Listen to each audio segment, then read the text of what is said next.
seas, with authorities urging the public to stay out of the ocean. Well, that's news to the hour on WESN. I'm Naomi McNish. Thanks for watching.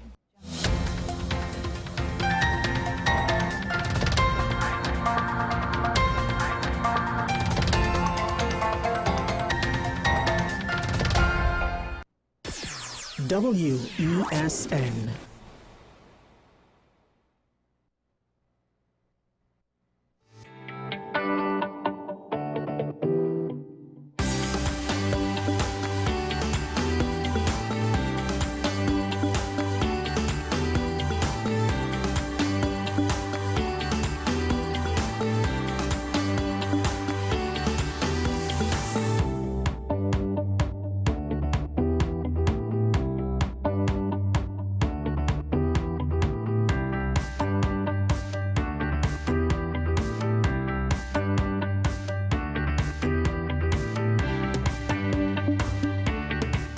Advanced Solutions Technical Institute isn't just about courses, it's about creating futures.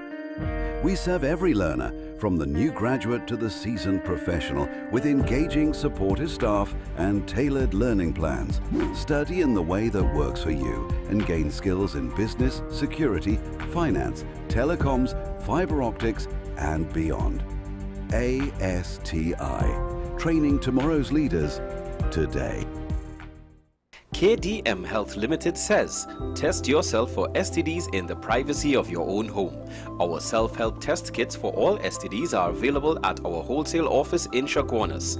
Call 283-1423. Visit our website at www.kdmhealthtt.com or email us at kdmhealthlimited@gmail.com to place your orders. Available at all health institutions and pharmacies. Contact us for a free list of products and prices. FanZone, your reliable, authentic supplier, has just gotten better. You can now visit our website www.fanzonett.com for your authentic wear and collectibles. The only place where you can use both your Visa debit and credit cards. Visit our website fanzonett.com to make your purchase today.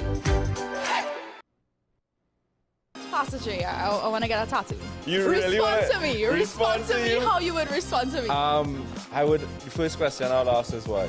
Controversial taboo topics. We get so consumed by church, we forget that we have to live the life of being a Christian outside of the Sunday. Like you say, we think going to a service makes us a Christian. Exactly. Yeah. Right. So here we are about to hear the second time Pastor J wanted to take a tattoo. Would have been late last year and early this year. Oh gosh. Hope Unfiltered podcast with Pastor J and Ren.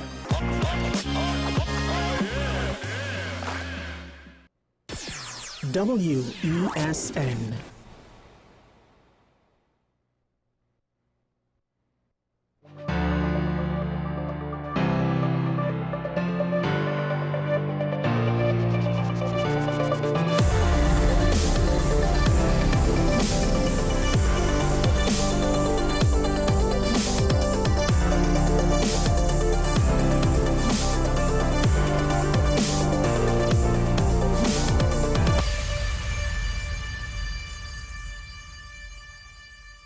Once again, folks, we are famous. However, as with the usual scenario in more recent times, I don't know if we are more famous or if we are more infamous.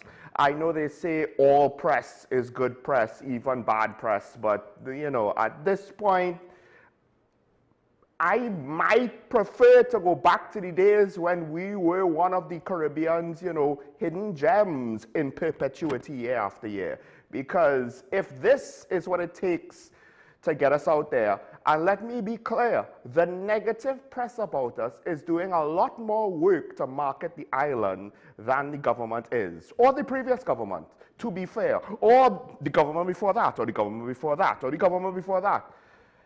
But folks, we're famous once again. Like I said, there are multiple international videos about the Paria incident. There were multiple crime YouTubers that came in here and everybody said, oh gosh, they're making us look bad, they're making us look bad. Don't mind the fact that, you know, when somebody had the bright idea to utilize the criminal justice system against one of them, no, nobody, as far as I could see, really understood that that also makes us look bad with regards to the narrative that was going around, right? Well, I could be wrong. I could be wrong. But I do think it did make us look bad. I could be wrong about the amount of people discussing it. And now, we could, I mean, we've had all of the travel advisories against us from Europe and North America, right? And we get upset every time. And to be fair, there are other YouTubers that come to TNT that speak about our food. Our food is a big hit with YouTubers, just by the way, right? Our food is a big hit. Not just doubles, bacon shack, roti, pilau, from North Americans to Europeans to Koreans. Kimchi with doubles, yes. If Koreans will eat anything with kimchi. And it probably tastes better than any of us would like to admit. But now the United States Vice President has gone on the record and basically compared the crime as his administration sees it in DC to the crime in Trinidad and Tobago. Yeah. I think at this point, the only saving grace on that situation is the fact that we're not as famous as, say, Jamaica or Barbados, which is not really that much of a silver lining, is it? The land that has brought Calypso, Steel Pan, Miss Universe, Miss World, Peter Minshall, one of the giants in terms of expertise and experience in the oil and gas sector, the amount of qualified individuals that our education system has probably churned out onto the international energy industry. You know, our world-class cocoa, our world-famous peppers. I mean, I don't know. I just don't know. Andrew Zimmerman saying bacon shack is the best sandwich he's ever had. We have a lot of things going for us, you know. Olympians, gold medalists, world record cricketers. But what's the narrative of our country? And now the question is, how are we going to respond to the narrative? Are we going to, because we don't like the VP, blame the message? Or are we going to realize, hey, this is something that he was aware enough of to pull out of the top of his head? Because I have the clip, or at least one of the clips, right? He speaks to US soldiers for about 3.5 minutes, give or take. He mentions us towards the end of the clip. His focus was not on us. He wasn't talking about, you know, transnational crime and drug smuggling and how it affects America. He was talking about domestic crime and the fact that at one point this year, DC might have been worse than Trinidad and Tobago in terms of murders. And how bad is that? We were the stick to compare to, the example to say crime being this bad is really bad. Because look at how bad it is there. And we're not that famous to say it should just, you know, wear a random trivia fact that any and everybody's going to pull out at the top of their head. We have successfully failed at marketing our island where, generally speaking, if you want to think about countries, unless you've experienced us directly, you're not really going to think about us, right? The foodies, it's only when they have our food and then start to learn more about us, that's when they're able to speak about us with authority, retain who we are. Shout out to Mark Weens for giving us a shout out with Google. Once again, recently, bigging up our food, our products, our culture, on that end at least.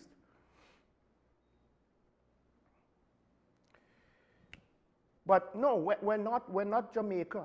You see, when you hear of reggae, you think of Bob Marley, you think of Jamaica. You think of Usain Bolt, you think of Jamaica. And Jamaica was at one point in time the poster boy of violent crime in the Caribbean, but they've cleaned up their act to their credit. And yet somehow, we, with all of the extra advantages that we have, can't help but descend into badness. And dare I say, we are now more famous for a crime than anything else, despite all of the accomplishments on the world stage. Because again, we're not that well known as a country on the world stage. We're not. I don't know how many Brits know us. I don't know how many Europeans know us. Maybe Swedes, but that link has been slowly but surely being choked out by the poor circumstances of our tourism industry. So the fact that we are going to be at the top of his head to be the example of what bad murder rate looks like, oh, that's a hell of a thing to say. And make no mistake, there are countries, there are cities in America with a lot lower murder rate per capita than us. And they are panicking how bad it is. Oakland has less than 1 million people, yes, I think it's 800,000 to 900,000. But once they reached the 100 mark, it was a big deal. Let's not forget, we've been hovering around 600 for years now, at 1.3 something million. One of the things I can't remember if Karen brought it up on air, but the 1.5 million might be inaccurate based on CSO figures from as late as last year, not years ago. But regardless, this is what we're famous for now, apparently. Good food and gun violence. I mean, at the very least, this is what the politicians see. To some extent, you got to give Moody credit for deciding to come in. Because a country the size of India, they know. Oh, they know. And then, of course, the fact that a lot of our corruption is probably on the radar of most of these big countries, these major trading partners, these major security allies like the United States. This whole situation, this makes me think, this whole situation with the deployment in the Caribbean, they know. And the question we have to ask is, what do they think of us because of what they know?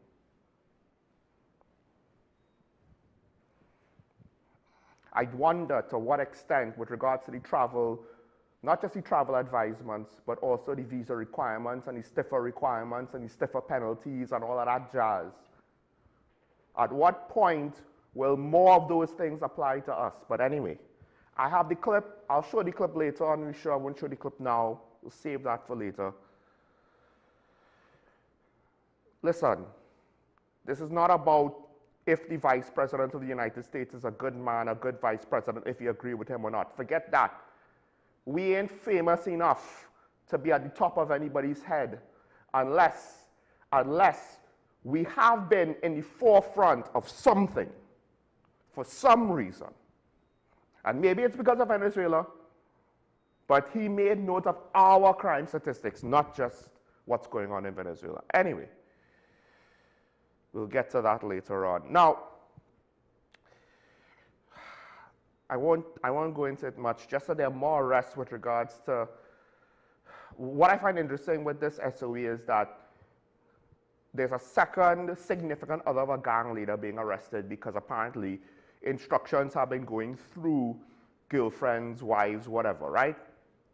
Now, I do wonder, the other thing from the most recent stories is the fact that apparently people who have been removed to the barracks somehow have still been able to contact with the outside world. The authorities apparently have been able to determine or confirm that this is true. This is based on how I've read the story. So if I have it wrong, I have no issue with anybody from the Ministry of National Security contacting us to correct it. But it seems as though even with, and I find this very strange, but even with the detainees in the military facilities, somehow word is getting out. So part and parcel alongside the last or latest rounds of arrests and detention orders signed by the Minister of Homeland Security apparently included a couple of guys who already were under detention, who I assume now stricter measures would have to be taken place in order to try to isolate them. There's even a report of one gang leader not only admitting to the intention of continuing violence, but continuing violence against not just his rival gang, but also government officials. They said it was a confession of sorts. I'm kind of confused. Unless you're trying to reform, why would you say that? It makes me, if he has intention to commit violence once he's released, why would he admit that to you? Makes you wonder what sort of interrogation techniques might be used. But that last line was pure speculation on my part. Pure speculation on my part. However, we do know how 2 prisoners died in the prison service, so I'm willing to speculate. I'm willing to ask the question of what if, knowing full well what if could mean absolutely nothing. So I advise you to keep that in mind. Keep that in mind. Oh, we also know guys died in police custody. Never really got a resolution to that. But now they're in Defense Force custody. That should be better, right? Yeah? Maybe? I don't know. Maybe so. But yeah, this is interesting. The thing is, I do wonder if the reason why, or one of the reasons why, the significant others of these gang leaders are now central key figures in the planning, recruiting, arranging, distributing, not just of drugs, but of firearms and other contraband. Is it because the communication channels makes it more efficient? Is it because of a trust issue? I only trust my significant other more than my lieutenants. I don't know what it is. It could, if it is with regards to communication, that could be a clue. But then now, I mean, it brings back up, unfortunately, and again, this is pure speculation. It brings back up to what extent are these lawyers knowingly or unknowingly passing along messages? Because it could be unknowingly. It could be a code. They don't know. They just think they're passing on a personal message to a significant other. That should not be anything that big of a deal, right? Except, so they scoop them up. I really hope we don't get 1,000,001 lawsuits after this because we can't translate intelligence into evidence. The sad reality, though, is until I see us translate intelligence into evidence, I am not going to expect that to happen. So I wait with bated breath to see how this is going to turn out. Because the more arrests are made, if we drop the ball, the bigger the bill is going to be. Let's not forget the Minister of Finance admitted we don't have money. Right? Minister Tanku, this is not from the PLM, Minister Tanku, and this is not the initial press conference, the initial postcard meeting. Recently, he said, we don't have money. But shame on you for asking us if we're going to get any money. I mean, I don't care who asked that question. It's a pertinent question. You want to avoid it, that's nice. It's not going to go away. Now,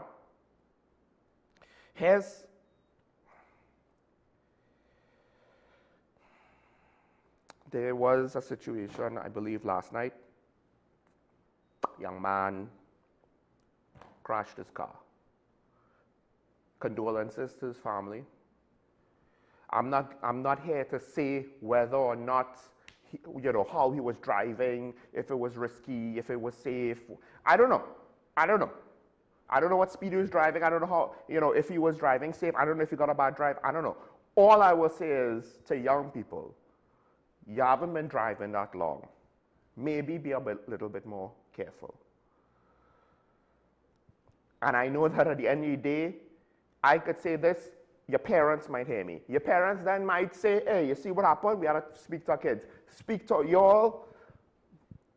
But if they're not in the car with you, I don't know. And to me, I think it comes back down to culturally, what are we doing? Because culturally, what are we doing? Well, we've reached the point now where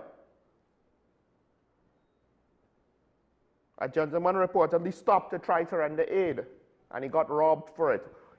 According to the report, he was in the process of trying to resuscitate the young man with CPR. And the thing is, even if he didn't necessarily get the young man to awaken and what have you, CPR until medics arrive could have potentially prolong the young man's life long enough to get medical attention. Not necessarily, but potentially. Regardless, he stopped to try to help. Now again, I don't know nothing about the guy. I don't know why he has the cash that he had on him. But just based on the reports, in the process of trying to render first aid, he got hit on the back of the head, across his neck, sorry. And then, yeah, got beat up and robbed. He's at the scene of an accident, and the priority was to rob him, the guy who stopped. And now he's telling people, don't stop. Don't ever stop. And here's how it's going to go. Don't stop for traffic accidents on the highway next to the Beetham. Then it would translate to never stop to help the Beetham. Then it will, when you take it a step further, stop helping the Beetham. Then you take it a step further than that, Beetham what? Beetham who? Beetham what?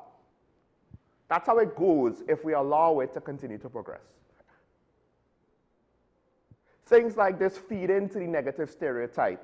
I don't know how many young people on an annual basis, once they graduate from wherever they graduate from, abroad, locally, secondary school, tertiary institution, have to fight those stereotypes, and now it's just fed into here.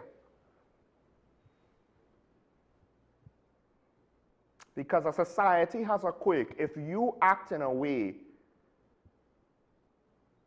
that seems to be harmful to the rest of society, the rest of society will tend to start to forget about you and start to turn your way and start to say bad things about you. And the fact of the matter is, whoever robbed the guy does not represent an entire community, but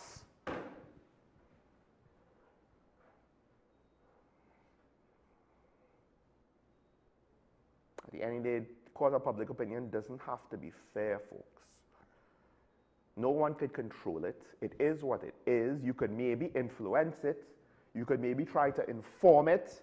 You could maybe try to guide it. You'll be a fool if you think you could direct it, because you never can control it. And you know what? Cultural, right? Is this now part of our culture?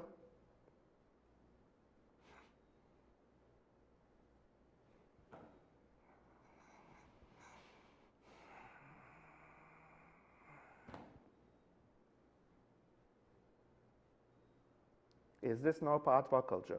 And then here comes the next part now. Here comes the real inconvenient truth.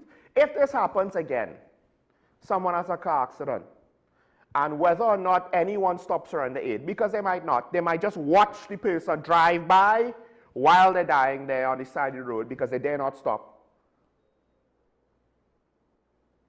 At what point will the nation say enough is enough, somebody will do something about it, because that's a major thoroughfare for half the country. And then if the police go in, all of a sudden they'll say persecution, persecution. If my community started doing nonsense like this, first of all, regardless of my skin color, background, etc., etc., I don't think I would be comfortable living in a community that do something like this. That's just me. So I would want law enforcement to come in and sort things out so I could continue to live in peace. But it's not easy for law enforcement to just go in there, right? Too many times, those complex situations could get complicated and escalate into something even worse. Not necessarily in terms of outright lethal violence, but it could get physical. And politically, ideologically, and all of the other things that come with that, it could escalate and get worse. And then all of a sudden, we'll lose sight of the actual issue, that potentially a contributing factor, not saying that it was guaranteed to save the young man's life, but a contributing factor for people dying in car accidents at a certain part of A highway is the interference with any attempt to render first aid to the point where, in the future, there might be no first aid. And I don't know what ambulance response times are in this country, because to be honest, I've never really seen an ambulance respond first to the scene of anything, right? And you hear too much stories about people having to drive gunshot wound victims to the hospital or things like that. The one time my family needed an ambulance, that kind of showed me, wow, this is not a good system that we have here. But tell me what ambulance is going to respond to an accident now, there. If, assuming there was one that would do so before, without significant police presence already there. And if you have to wait on the police, that's assuming the ambulance could move faster than the police, to be honest. I don't even know if that's to be true. If I were the parents of this young man, while yes, it's not the main factor, but I would be broken up not just by what happened to him, but by the question of what if first aid was allowed to be rendered to my boy, would he have had a better chance? Because death is final, and at the end of the day, all we can hope for is a better chance to survive. Forget guarantees. We ain't asking for guarantees, we just asking for a better chance. And that means whenever anybody is in distress, as a fellow citizen, to render aid. And look, and this citizen here, again, based on the reports, right? This citizen here tried to render aid. Not only is he, I believe he's saying, don't stop when you beat him anymore. Put your own safety first. But now, to what extent is the trauma of what he went through, is he just going to not stop at all? Is he going to not stick his neck out at all, not get involved at all? And who could blame him? But if enough of us think like that, well then that would be really sad. Because this will not be sweet TNT. Because this will not be one family. Because everything we say when we want to celebrate our Olympians, or our cricketers, or our footballers, our unity and pride, everything the government says on all of the Easter and Christmas and Diwali and Eid and independence, all of the watchwords and buzzwords we get, not just from the politicians, but from the corporate community, that we say in schools. All of this wonderful flowery stuff about, all of we is one, multiculturalism, and, it's a love thing. All of these wonderful concepts upon which the foundation of our country is supposedly built. We have now reached the point where I ask the question, is more or less all of it dead?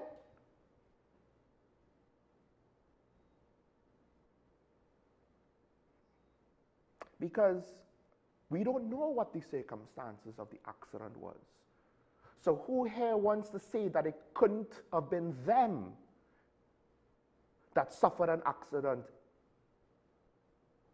at that spot? It could have been any one of us. It could have been any one of us. You don't have to drive fast. Another driver could be reckless. We saw one of those earlier on in the week. The way how some people speed, it could happen. You don't have to do anything wrong to get caught in an accident. It could happen to any one of us. Is it at that point then we're going to start to complain, assuming we survive the scenario, about a situation like this? Do you wait until it happens to you? That's why you don't wait until it happens to you, so that it wouldn't happen to you. Because at the very least, ideally you do it before it ever happens at all. But that's, human nature is too sluggish for that, too complacent for that. But all right, now we have bad examples. I'm not going to lie, is it in our DNA to learn from our past mistakes? We're just hoping there won't be another Paria. We're just hoping there won't be another coup.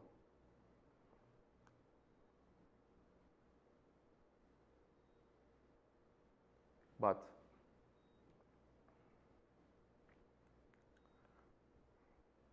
let's be real. Does it have to be outside the Bethlehem for something like this to happen? This also, attacking anyone stopping to render face aid, could probably happen in a lot of streets in this country. And we've reached the point now where we have to come back and prove to ourselves who we are. Otherwise, we will descend further into madness. And we need to understand something very important. We can't just wait on the politicians to solve all of our problems, because too many of them are rooted in our culture, whether positive aspects of our culture with unintended consequences or negative aspects of our culture that we turn a blind eye to the consequences. It really, I didn't even want to speak about the accident because it's taking a family's tragedy and using it as a talking point, as content. But what bothered me was reading reports where somebody tried to do the right thing and got beat for it. That's what we look like right now. And yes, to some extent it's unfair. Note, I'm not saying that's what the beat-up looks like right now, you know. Because I don't want to paint a community with a broad brush based on the actions of, even if it was a lot of guys, it's still not the whole community. But ironically, when we go on a wider scale, I don't want to do that. I want to point to the fact that as a society, somewhere, somehow, this has become an acceptable thought in the minds of some of our young men or older men. I don't know. I don't know the age of the assailants. And probably back in the day. Now, the man said he's contacted people in the Bethlehem to get his stuff back, including his documents. I assume his driver's license and like that would have been in his wallet. I don't know if there are people in the community who will police this. If they are not, and after speaking to the SP and Ashraf in the last couple of weeks, you know, it seems like those kinds of hierarchies have broken down a bit.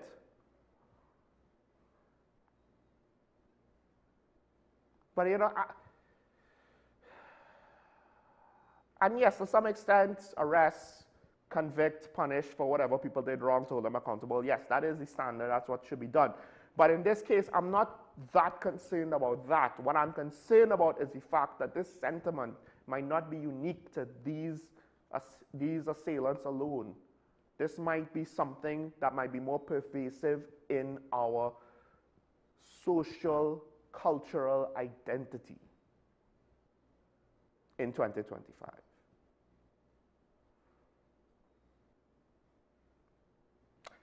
Too many of us have our head in the sand for far too long. Time to decide, what do we want Trinidad and Tobago to be? The nation that was at one point a shining beacon on the hill, or something that seemingly is sliding down the hillside to ruin. But it's not because of an earthquake, it's not because of heavy rains, it's because of our own inability to maintain our foundations. That's what I fear. Maybe I'm wrong, but you know what? Let's take a break. When we come back, get into some more topics. Stay tuned.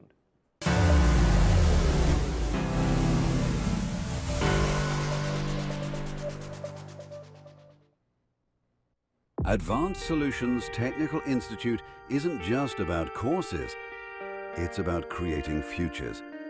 We serve every learner, from the new graduate to the seasoned professional, with engaging, supportive staff and tailored learning plans. Study in the way that works for you and gain skills in business, security, finance, telecoms, fiber optics, and beyond. ASTI, training tomorrow's leaders today.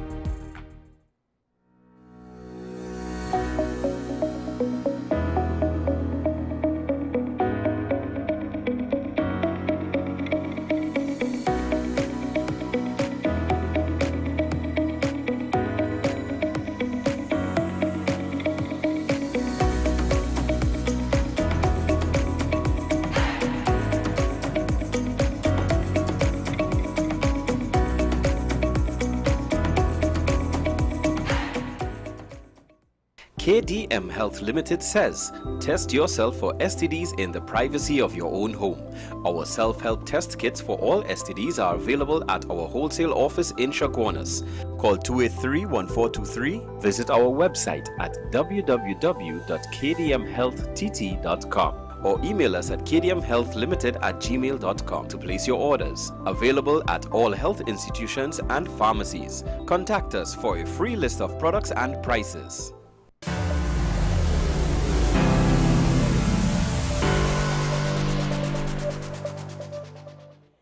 Just by the way, I forgot to mention, 2 days ago, August 19th, was World Humanitarian Day. And the Prime Minister came out with a call to let TNT's watchwords of discipline, production, and tolerance extend to compassion and action. Well, yeah. We could talk the talk. Our public figures could talk all of the wonderful things. Corporate entities could say all of the wonderful things in press releases and marketing campaigns, you know, the beautiful island, blah, blah, blah, blah, blah, blah, blah, blah, blah. We have new Miss World contestants, I believe. They will, of course, will have whatever slogans, buzzwords that they're going to say, blah, blah, blah, blah, blah, blah, blah, blah, blah. Do we practice what we preach? Doesn't look like it. Now, listen, if my take is wrong in any way, if I have any facts wrong, please, please, please, please call in and tell me. Because this is one of those times where I really, really do not want to be right.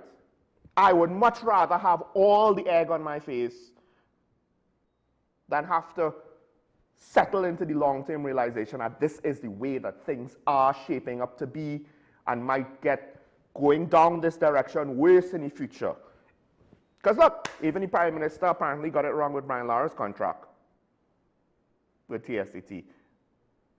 According to Lara, you know, the guy who is at the center of the debate, which, just by the way, makes me wonder, what else did maybe, or what else do all politicians, let's not limit it, do they get wrong with fact checking? I already know that the opposition leader didn't totally look into the whole circumstances of promoting someone to head the regiment when the head of the regiment is sent on leave, and was looking at from what I believe to be the wrong list of seniority that was pertinent to that discussion. But hey,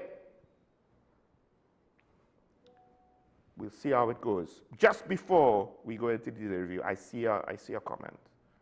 Let me just check and see what it is.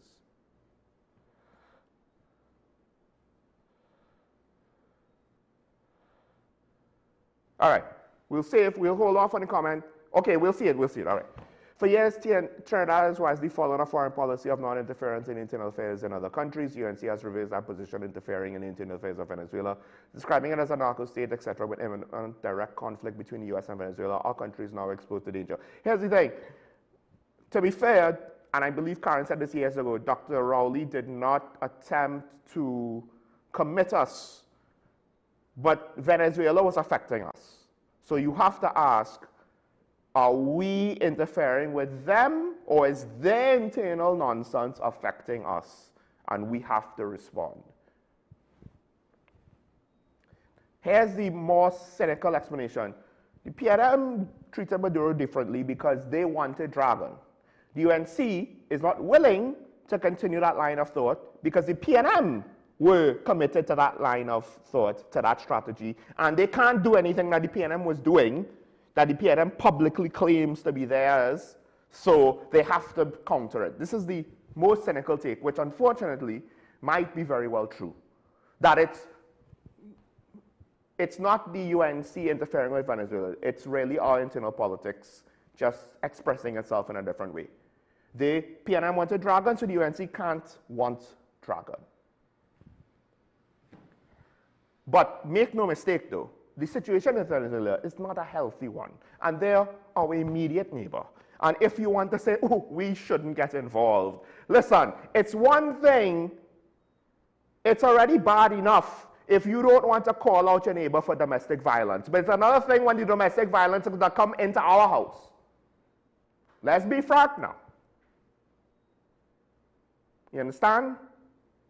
If it wasn't affecting us, At the very least, we could say, oh, well, we're just, we see bad stuff going on over there, but let's not interfere because, heaven forbid we want to stand for something. Not that it's easy, and there are good reasons why you shouldn't interfere even if you want to stand for something. But it's not limited to just over there. It's coming over here. So at this point, I don't really care about whatever the foreign policy used to be. I don't. Oh, by the way, it's also going to Guyana. A CARICOM member. You know what I mean? CARICOM member. We're supposed to have their back. If we want them to have our back, we need to have their back. Otherwise, all of our other allies, and especially other CARICOM members, will start to look at us funny and say, hey, boy, I thought we were supposed to be a community now. You hear that, Ralph? Probably not, but oh well. All right, it's time. Daily review.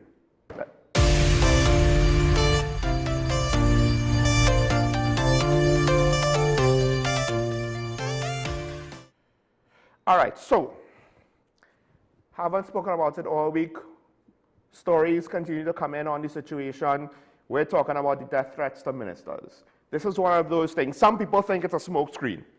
I personally, and I've had similar lines of reasoning when the PNM was in power, don't think it's fake per se. I don't think it's a con job. That doesn't mean that it's 100% true, because even if they believe it to be true, it's based on intelligence. How accurate is the intelligence, right? How accurate is the interpretation of the situation? So it's complex. So if it turns out that certain things end up not being true, don't come and say, oh, Sean, look, no. What I'm saying is I don't think it's an intentional attempt to mislead, cover up, and distract. Just because if it would be kind of a waste, to be honest. Does the UNC really need to make a bigger problem to distract the country from the CPEP debacle? Because while it is a debacle, it's not the end of the world, right? Most of cabinet is not even associated with that debacle. So why do you need to make a national incident and potentially bring to light what internationally would be an embarrassing situation, especially given some of the narrative coming out of the situation? So, of course, at the forefront of this, the Minister of Homeland Security and others, and the Minister of National Defense, they pointed to the fact that, at least according to them, one of the reasoning is the gangs are being starved of funds because some of the ghost gangs were European CPEP gangs. And before anyone wants to dispute this, let's be frank, even when the PNM were in power, and probably before all the way back to the partnership and to Manning, these were the rumors. These were just things that people thought to be true. So at the very least, it's not like a new concept that the current administration pulled out of a hat, right? We don't know how true they are. We don't know how true they are. Ironically, it doesn't necessarily help that the first thing they did was just fire everybody, and then sometime later want to say, oh, but there were criminals there. So, look, we did a good thing. We did a good thing. We cut off the criminals' money. Yeah, leading with evidence might have helped solidify a case further. But regardless, it's not unbelievable. All right, cool.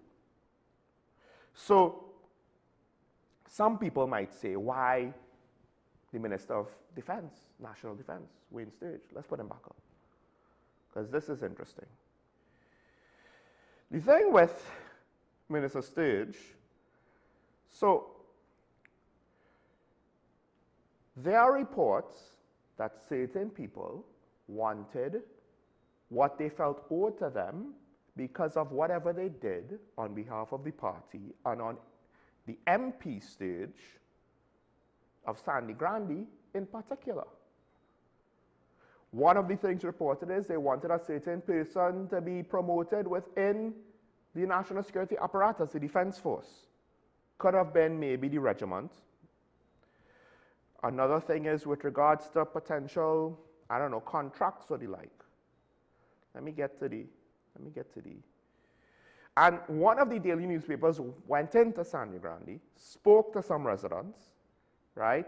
And apparently the contractor, I assume it is the contractor in question, apparently expected a quid pro quo. Now, to be fair, and some of these residents give a more reasonable take in the sense of, well, he was a PNM supporter that now supported you. And they asked the pertinent question, I wonder who he will support in the next election if he felt that he was burned. But the question is that the extent of it? Now, one of the people that the UNC, through their General Secretary, has had to deny or distance the party, this is the wording used by the report, distance the party, that an attorney with close ties to the UNC is among the conspirators in the plot to kill Defense Minister Wayne Sturge. So, of course, that became a point of contention. The businessman apparently is a quarry operator. He has come out and denied his involvement.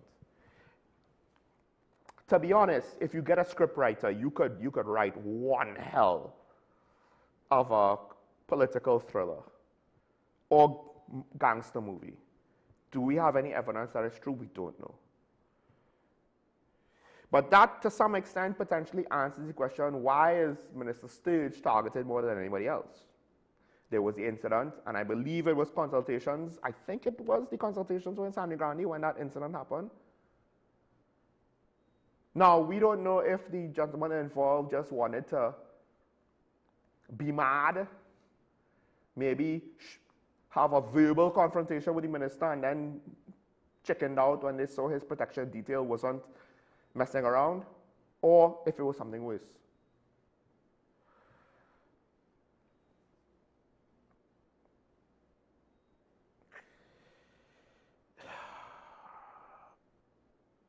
One of the things, and even the citizens, this whole question of if it's a distraction. To distract for what? Why now? The budget is in a few months. Why do this now? The thing about something like this is, to some extent, it's admitting that the situation has gotten out of control, right? I believe the Minister of Justice today had to say they're looking into beefing up security measures, right? The Prime Minister has come out to say, well, there's been threats against Khadija Amin, Barry Padarat, the URP program manager.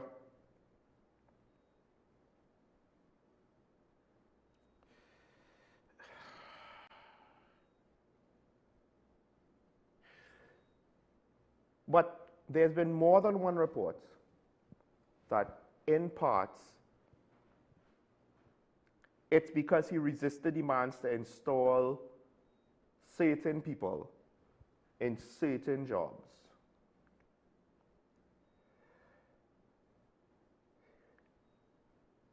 It is not an unreasonable question to ask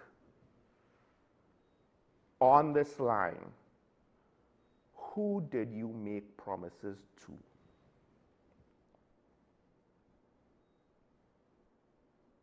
Because unfortunately, in the courts of law, it's innocent until proven guilty for criminal offenses. For civil situations, not quite the same. But in the court of public opinion, you will be roasted for showing any weakness of significance.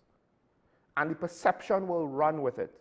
The public will run with the speculation if you can't answer the questions promptly, correctly, satisfactorily. I don't even know if that's a word. Marvin Gonzalez has done a lot of asking questions on this, right?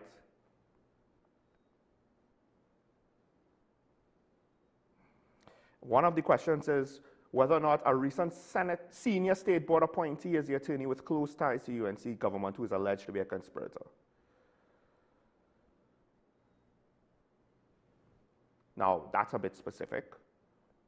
I don't know if it's fair, because if you do that, then you're starting to point fingers and potentially without evidence. Now, maybe MP Gonzalez knows something we don't know. I'm not necessarily going to assume that to be true, though. I'm not willing to go that far.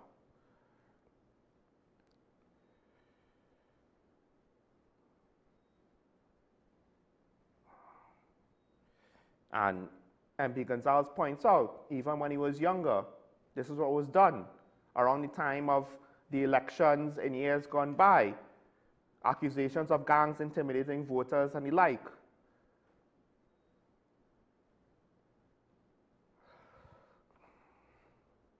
We talk about it, but we don't necessarily talk about it in the sense of wanting a solution now. Speaking about the implication of what it means now. When we talk about Patrick Manning meeting with community leaders, when we talk about how it seemed as though certain elements of the political class started to, in a way, legitimize certain elements of the criminal class. Maybe under the misguided thought that if we provide them with funds, it will settle them down. They don't need to necessarily shoot up the place. And you know what? Maybe it worked a little bit for a little while. But in the long run, look at where we reached. And here's the thing, because I'll never forget this. Joe Rogan had someone who spoke to the Mexican cartels. The question came up, because that whole thing with the US has been rumored, talked about for months, if not a year or two now. US Special Forces going in after the cartels. And the members of the cartel say, look, at the end of the day, it doesn't matter if we would win. Our livelihood is being threatened. Where our backs are against the wall, we will fight. You're talking to guys that, for generally speaking, outside of maybe the top leadership, who don't expect to die doing this, by the way. Huh? They're already, some of them in prison. They don't know when their court case is going to be heard. They have no expectations of being killed, and they're already in prison. The foot soldiers in these gangs don't expect to live past their mid-20s. Does it matter to them if they die from a national security bullet as opposed to a rival gang's bullet? But if you potentially interfere with their money, that's going to make them feel pressured. That's going to put them with their backs against the wall. The Mexican cartels told the interviewer, we will fight because we have nothing to lose, or rather, because we have everything to lose, you're trying to take away what they think is theirs. They don't care if they die. Dying is less of a problem to them than losing their criminal operations, than losing their money. But the best part about this is that I think the current administration kicked a hornet's nest without knowing what it was. They fired the contractors because, yes, there was probably some for the business there. On top of the political shenanigans, that was more than enough motivation for the minister to do what he did. Cool, but let's not think for a second that he thought it through. Because there's nothing that he said that implies that he thought it through. Because the day after, with all the criticism, what did he say? We're going to give them back pay. We're going to give them severance, sorry. Except they got a hiccup, right? Because when you got rid of the contractors, you don't have these people on file. You don't have these people on payroll. So all of a sudden, that became a much more difficult task than it should be. And now we hear about the national security implications. Why now? Is it that you yourself didn't necessarily check everything before you did what you did? Maybe, maybe if you checked on Lara's contract, maybe then you wouldn't make the same mistake. I'm kind of being rhetorical. I know he didn't make the mistake Rowley did. But this is what it looks like, right? It looks like too many politicians like to go in half-baked. C comes after B. You do the math. They want to go in half-baked, and then when it blows up in their face, they're like, what happened? Why do you hate me? Why do you hate my decision? I'm not saying that CPEP should not have been dealt with, should not have been cleaned up, but I've yet to see anything that would even try to paint it in a positive light to me with regards to the how. And the irony is, this death threat things indirectly might have been caused by, well, Padrath has threats of his own, but he might have only himself to blame.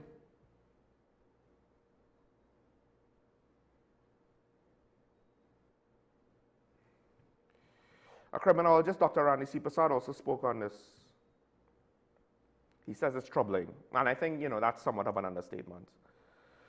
Threats against government ministers, alleged threats against government ministers, show the criminal element sense a real threat from the current administration. What did I just say?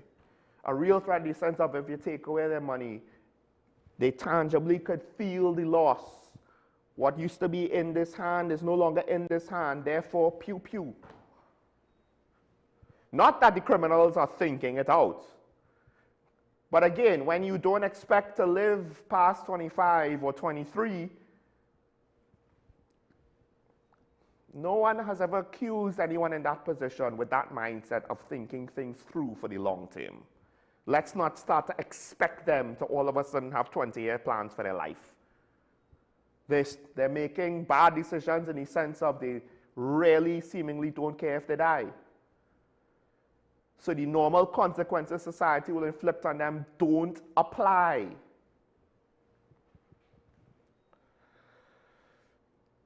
Now, Dr. C. Prasad is saying the government needs to stick to its guns. To some extent, yes. We can't walk this back now, right? Whatever it is that they're doing, if it's the CPEP and ERP thing, or if not, you can't walk this back now. Because then it'll be like the coup all over again. These kind of threats go out there, and what, the government backs down? That is a green light for further extortion. He goes on to say, and this is a quote, this kind of decisive action is actually necessary. Well, I don't know about decisive action per se. If he's speaking about the state of emergency, and maybe that's why, and the arrest in the state of emergency, let's not forget the whole detention and who wants to not be in the barracks and go back to the maximum security prison because that's their home field, not Tetron. But if we just let things slide and turn a blind eye to what is happening with the criminal element, eventually it's going to take over, and we have seen where Jamaica has reached. To be fair, they've turned things around somewhat. If we take a more extreme example, we've seen where Haiti has reached. To be fair, Karen has been warning us about that, and I have been warning about that for at least 2 years now. And we really don't want Trinidad and Tobago to reach that level. It can happen here, We're not going to know that we're going in that direction until we reach. That's how it works. That's how these things unfold. Everything looks fine, and then it will seem like it crumbles all at once. But the reality is, we took incremental steps to get there. So small and tiny, we don't really notice it. We don't really realize how bad it gets until it reaches the point where we can't ignore it. But because we didn't recognize the descent, it seems like it happened all of a sudden. And by then, it would be too late.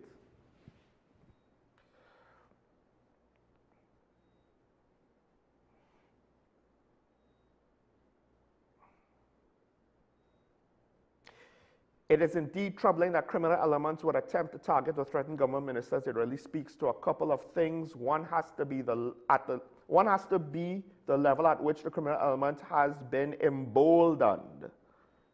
And it's a really sad day when you reach a level that criminal elements threaten the state and state agencies. Now again, there's also the consideration of, were members of the UNC involved in things that they should not have been involved in? Did they take their position for granted? Were they ignorant to some of the people who decided to support them? Maybe they didn't know. Give them the benefit of the doubt. Maybe they were naive. This businessman wants to, support me. And I assumed there was no strings attached, boo-boo. As one of the residents who was spoken to said, if you have a man like that in your corner and promises are made, if a man comes across and was a strong PNM and he jumped ship, obviously he's going to come across because he wants something. It's payback time now. So is it private interests that were just spurned? Does it go further? And what about the criminal interests?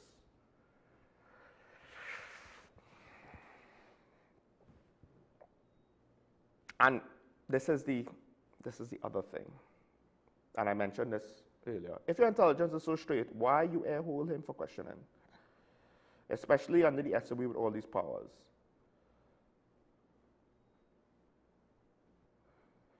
But this is the saddest statement out of all of this. In any government, it has to have an underworld. You could reform corruption, but you cannot change it. And I'll paraphrase to add, you cannot end it or eliminate it. That's the sentiment expressed.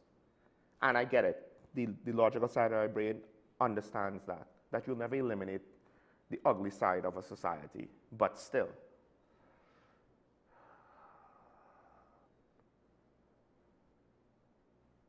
the phrase like this basically says it's not about dealing with corruption, it's about planting in the right guy to be in charge of the corruption so that things don't get too bad. But I will argue that never works in the long run, even if it works in the short run.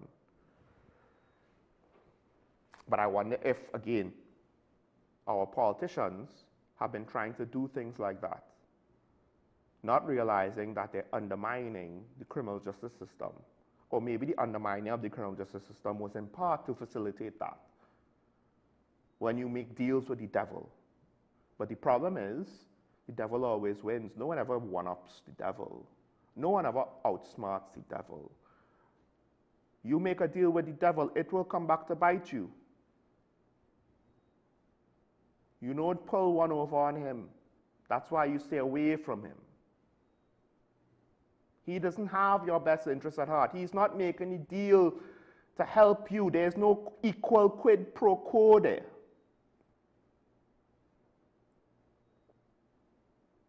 So like I said, these are things, when you think about it, that has been said about politics in this country for a couple decades now. But yet, we don't really talk about it in the form of an issue that is current, that needs to be solved and stopped.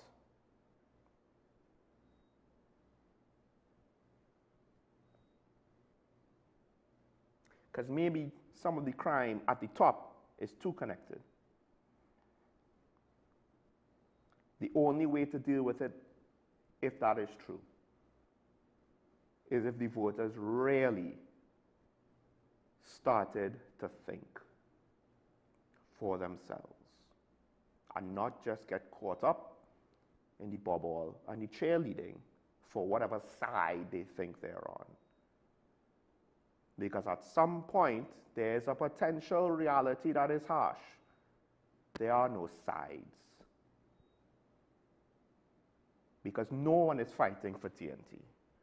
And that's why we reach a point now where even a good Samaritan is going to be attacked. Because he is now an opportunity, not an example. He's a target.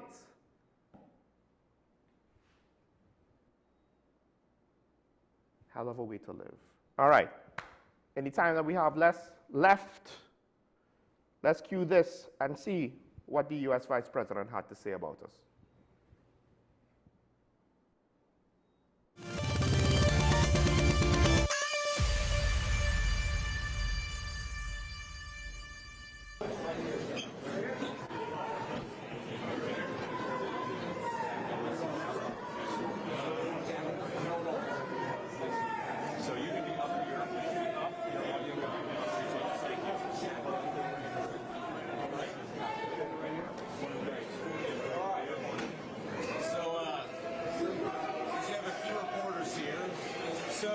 Guys, what we wanted to do here was a couple things. First of all, we want to come and say thank you to the National Guards folks, to the cops, for actually keeping this place safe.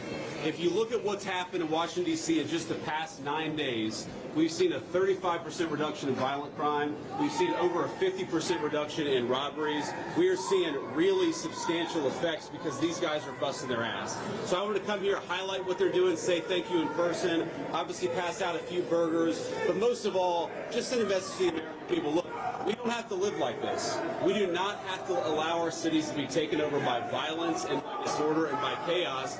You can actually do stuff. You can actually bring law and order to communities. You've just got to have the political willpower to do it. And I think you hear these guys outside here screaming at us. Of course, these are a bunch of crazy protesters. But I'll tell you, a couple of years ago when I brought my kids here, they were being screamed at by violent vagrants, and it was scaring the hell out of my kids. And one of the things that we've done already in Union Station in just 9 days is we've made it a place where people can walk around safely. They can bring their kids again. They can see this beautiful monument, the architecture. They can have a meal with their friends and their loved ones because, again, we brought some law and order back to Washington, D.C. So I want to thank Pete Hegseth and Stephen Miller. I want to thank all the people, the guardsmen here and the police officers who worked very hard. And I know that we've traded now some violent, crazy people who are screaming at kids with a few crazy liberals who are screaming at the vice president. But I think that's a very worthwhile trade to make because we want our people to be able to enjoy our beautiful cities.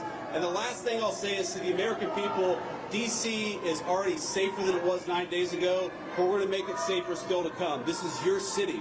You should feel free to come and visit here, have a meal, see all these incredible monuments, and actually enjoy yourself, and that's what we're trying to make happen. And I think that if we set a standard in Washington, D.C., that political willpower can bring some common sense, law and order back to these communities, then maybe some other communities and other cities will follow suit. So it's kind of crazy. You hear these guys outside. They appear to hate the idea that Americans can enjoy their communities, and they do the fact that D.C. a week ago had a higher murder rate than Trinidad and Tobago, which the United States State Department has said you shouldn't visit because it's unsafe. We ought to be able to enjoy great American cities. That's what we're trying to do in the Trump administration, and we want to thank all of our law enforcement and National Guardsmen for making it possible. We made a lot of progress in 9 days. We're going to make a whole lot more. I'll let Pete and Stephen Miller say something, and we'll take a few questions from the reporters. So, Mr. Secretary. Thank you, Mr. Vice President. Now, if you really follow what goes on in America, I'm not saying that his take is 100% accurate, but there's some truth there. There's some truth there. If you follow what goes on with how certain DAs have been conducting themselves, certain crimes are not prosecuted because of political ideology. It is that crazy in America where I could see the potential, I'm not saying it's 100% accurate, of the city of Washington, D.C. sitting on its rear end, not doing anything about a situation, and the administration, the national administration deciding we're going to take a heavy-handed approach to deal with it. And here's the thing now, not everybody wants the heavy-handed approach. So for people who in this country want to see the government and the police take the gloves off, not everybody wants to see the implications of the heavy-handed approach. But think about it though, we want the regiment more involved with the police, right? Because we recognize our situation. Now, to what extent am I going to now disagree with the Americans? Because unless we could prove that the crime statistics are not what they are, it is what it is, right, for them. We want what they're doing, essentially. So it would be a little bit hypocritical to turn around and say, hey, but they're wrong for doing it. Now, what are the things to take away? Don't necessarily fall into the whole debate of what's going on in America, if it's right or wrong. The main thing to take away is the fact that even there, national security, anti-crime is a highly charged political topic with political agendas. And it's not just Trump's agenda, it's the liberals' agenda too, right? Now the question is, whose agenda is more genuine? Not whose agenda is genuine, whose agenda is more genuine. Granted, given what I have seen and read about situations in Oakland and Chicago and Detroit and New York and Baltimore, kind of have a hard time falling in line with the Democrats on this one. Bad situations have been going on for years. But again, what's he thinking about? He's thinking about Republicans versus Democrats, liberalism versus conservatism in America. He's thinking about his political opponents. He's thinking about how this is going to play to the cameras. He's thinking about what message he wants to give the troops and the American people. He's saying how does he want to prevent any negative blowback coming towards him and his boss. He's thinking a lot about domestic policy in the United States. And somehow in the back of his mind, with all that domestic political thinking, he has enough space to remember little old Trinidad and Tobago. I am sure we're not the only country that has a travel advisory out, but for whatever reason, we're at the forefront. We are at the forefront. Maybe it's because they know exactly what's going on here. They've always known. They're always known. And then now when some politicians want to bury their head in the sand and say, oh, there's nothing wrong to see here, and how dare these YouTubers make us look bad. Hey, the key people who are key partners, they probably know. And that's why they wanted a new vetted unit. That's why they look at certain members in our government and our police service and national security apparatus funny. That's why they say senior government officials involved in human trafficking, because they know. And now the next question is, why does it seem as though we want to keep them at arm's length? Because as Karen and I have said, we need help. The situation has grown beyond our ability to control it and contain it, at least not easily. And the problem is, if we want to just pump up our chest and speak about sovereignty, and if that's our priority, we need to understand the price for maintaining our sovereignty in a very prideful way that is not necessarily the most practical, would be the blood of everyone that dies until we get this situation under control. Now, to some extent, the mill rate has gone down, to be fair. But has the culture shifted now back to a point where we're not going to see people murder each other to get to 600 murders a year? And I would argue that no, in the long run it has not. We have suppressed the murder rate, and we might be able to keep it low for this year. But unless we want to tell the police officers, be prepared to drop dead by 40 to a heart attack, because we're never going to stop this state of emergency, this is not sustainable. And at some point, the state of emergency will end, and then the criminal element will slowly but surely get back to doing what they do. We already have complaints with regards to the last go-around with this Prime Minister about certain projects were cancelled. Now, they say the projects were bad projects, the OPV vessels and all that, and the radar and all of that were bad projects. But the flip side of that is some people say, no, they were cancelled because. Because why? I'll let you determine because why. Every administration, to some extent, there's a little bit, if not a lot, of dirt on what they may or may not have done to placate the criminal elements in this country. And now the chickens have come home to roost. We are the example to the biggest country in the world in terms of economic power, world influence, military power. We are an example. Don't get it twisted. When Maduro says he'll call up 4.5 million reserves, I guarantee you that is not going to stop the Americans from doing whatever it is they want to do, because what they want to do is not going to be numbers dependent. Conquering Venezuela is numbers dependent. Dealing with the criminal elements and maybe rogue politicians, that's not numbers dependent. They didn't fight all of Pakistan to get Osama bin Laden. They went in, plucked him out, and then tossed his body at sea so that they didn't create a monument that extremist groups would fight over. Pakistan was none the wiser. Pakistan has a much better military than Venezuela. Things are serious enough where apparently our national security situation is at the forefront of the Vice President's mind. That's a hell of a place to be in. I am scared of the potential implications of what it might mean, of where we might be going.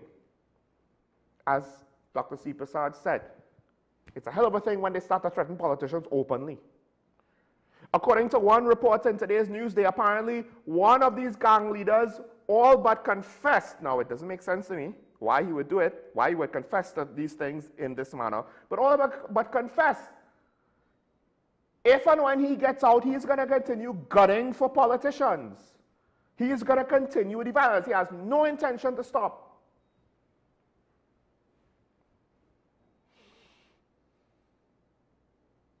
A lot of this is because we can't manage our own affairs properly. This is at the end of the day. In transnational crime, not unique to TNT. But what's going on is hitting some distinctly unique bottoms, deeper and deeper. Probably will speak some more on some of these things with Ashraf tomorrow, but still, I wanted to get my point of view off my chest today so that we'll have enough time tomorrow to treat with things from a more technical level. I'm just a guy standing in front of a nation asking it to love itself. Enough. Please.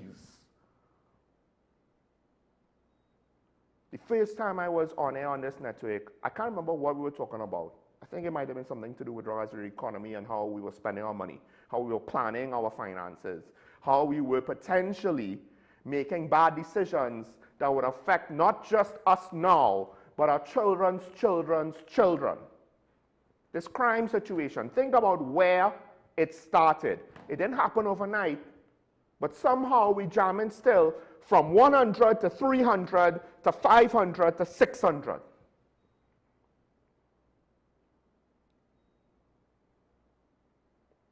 And a lot of it are open secrets.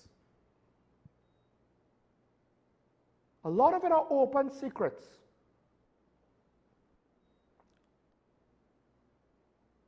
But we are so cowed in fear. Without even firing a shot, they have us with our heads in the sand. People were afraid even before Dana was killed. It'll all work out, right? We are that complacent. Our complacency is our weakness. It's a big weakness. We have unknowingly allowed criminality to be the real rulers of this country for decades. Rowley, Kamala, they're just the placeholders. They're just the puppets. They're just the administrators.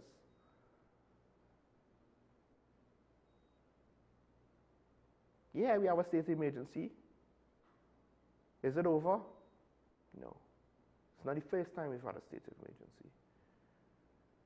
We don't have the ability to deal with this situation because we are not willing to actually do anything substantial about it.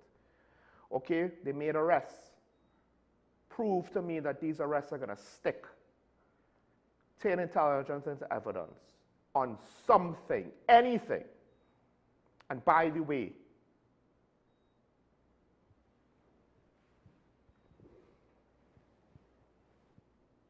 answer the questions that you don't want to answer. Because even if you clean up the street level crime and the criminals, even if you get one Mr. Big, there is corruption in the national security services and in Parliament. And if you don't clean it up, then the street crime will always come back. Always. Because that door will never close. It'll be kept open by the corruption of the government of the day. And make no mistake, only a naive man will say their side is not corrupt and the other side is the only ones that are corrupt. Even if that is true, you think the public service is totally without sin? Let's not forget now who's still on the police executive. Let's not forget how many unanswered questions with regards to controversial situations on the international stage. We interfered with another country's constitution when we illegally took a man, even if he was our citizen, out of their country with no actual legal authority to do so because we didn't follow the proper procedure. We violated his rights. We violated their laws.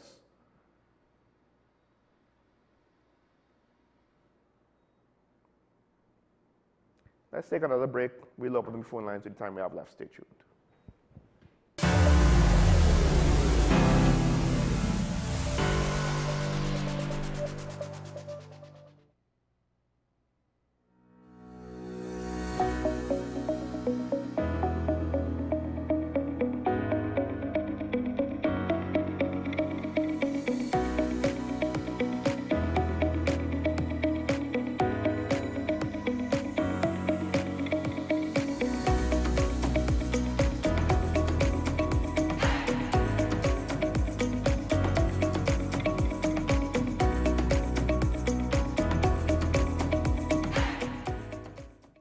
Advanced Solutions Technical Institute isn't just about courses, it's about creating futures. We serve every learner, from the new graduate to the seasoned professional, with engaging, supportive staff and tailored learning plans. Study in the way that works for you and gain skills in business, security, finance, telecoms, fiber optics, and beyond. ASTI, training tomorrow's leaders today. Low energy? Heart concerns? Migraines slowing you down? It's time to take control of your health. Join Wellness Unlocked, the series that brings expert advice and real solutions for a healthier you. In our latest episode, learn how Jameson CoQ10 can help support heart health, boost energy, and even reduce migraines. Get the science, the stories, and the steps to power up your health with CoQ10. Don't miss Wellness Unlocked. Watch now on WESN and start your wellness journey today.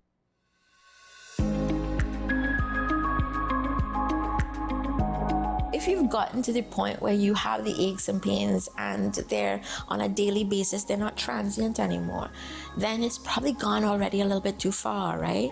So what a patient has to understand, what your audience has to understand, is the fact that you need to pay attention to self now, in that perimenopausal age range. We're talking about 40s. Right? In your 40s. From the time you hit 40, in your 40s, you know it's coming. You can't escape it, right? Start to change the way you take care of yourself. Yes, exactly. And you have to know what options are available to you.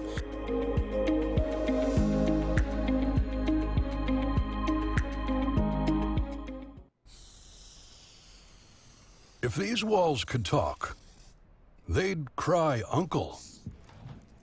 They didn't plan to become offices or yoga studios. But they've stood by us, even when we got a little stir-crazy. For that, they deserve some thanks. They deserve Benjamin Moore.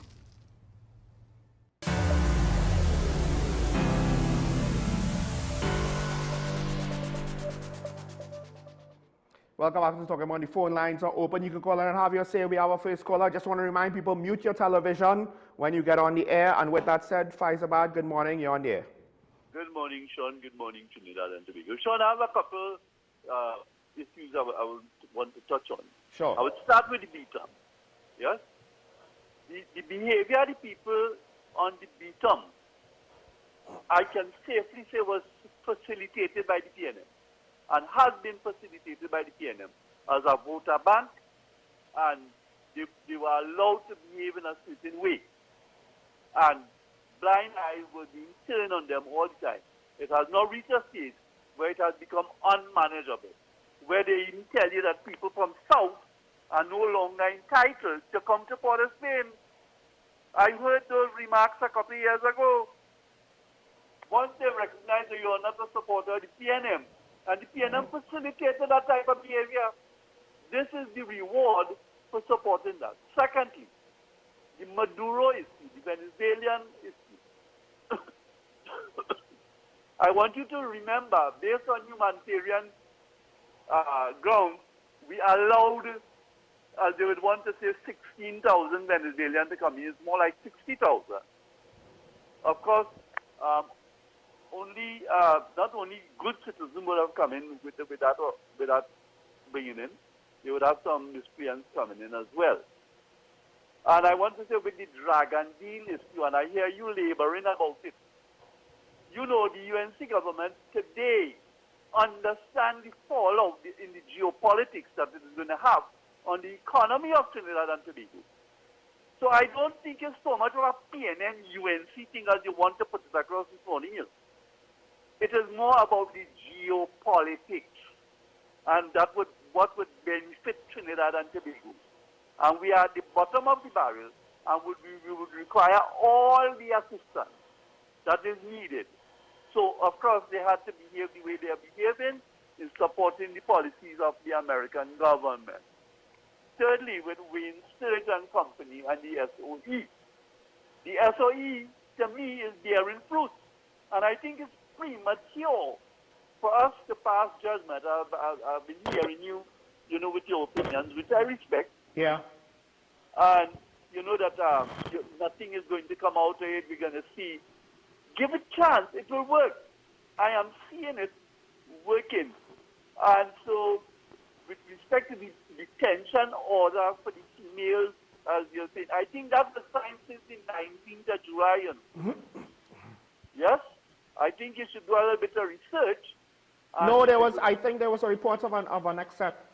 Yes, so I am saying to you, you should not speculate on important matters like these when you're voicing opinion.